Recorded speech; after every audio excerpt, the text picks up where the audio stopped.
રામાવત અટક છે મારી. અને અમે અહીંયા વર્ષોથી અમે 25 થી 30 વર્ષથી અમે આવી છીએ અહીંયા. તો અમે જે સાચી છે ને કે અહીંયા કામ આપણે જો આપણે માનતા કરીએ કે દાદા અમારું કામ થઈ જાય, તમારું કામ થઈ જાય, 100% તમારું કામ થઈ જાય, તમે માનતા નહીં કરો બરોબર. અને આજે અમે હું 25 થી 30 વર્ષથી જોઉં બધા માણસો જે માનતા કરી, કોઈને કેન્સર છે, કોઈને ટીબી છે, કોઈને ગમે તે રોગ હોય, કોલેસ્ટ્રોલ હુમલો આવી ગયો હોય, એ બધી મનોકામના દાદા પૂરી કરે છે. પહેલા ખુલ્લું જ હતું, પછી આ દિવાલો બનાવી, કારણ કે પબ્લિક બહુ વધતું જતું સાહેબ. આ કોસમ 100 વર્ષ પહેલાનું રાજાશાહીનું મંદિર છે.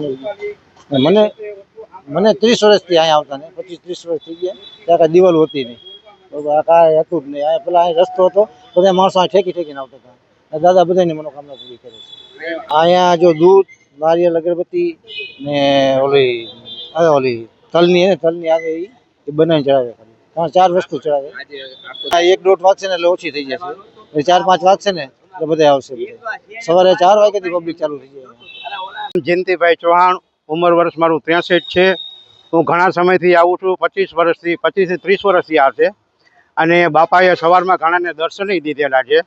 અને બાપાની આસ્થા એવી છે કે આપણી કોઈ પણ મનોકામના હોય તમે ત્યાં મૂકો, બાપાને ફરિયાદ કરો એટલે તમારી મનોકામના સિદ્ધ થાય છે અને પૂરી થાય છે.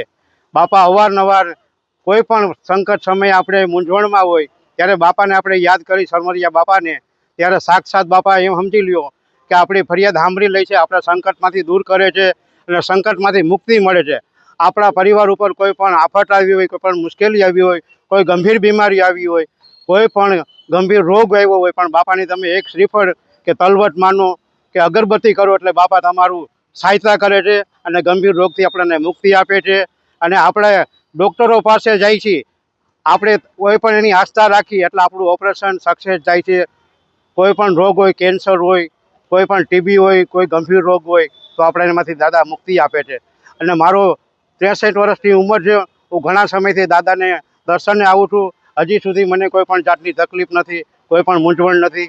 અને મારા પોતાની દીકરી બીમાર હતી, એની પણ મેં આસ્થા રાખી હતી કે હું નાનો ત્રાંબાનો નાગ ચડાવીશ. બહુ કન્ડિશન ખરાબ હતી, સિરિયસ હતી, તેમાંથી મારી દીકરીને મૃત્યુમાંથી બચાવી છે. જય સરમરિયા બાપા, આપનો ખૂબ ખૂબ આભાર.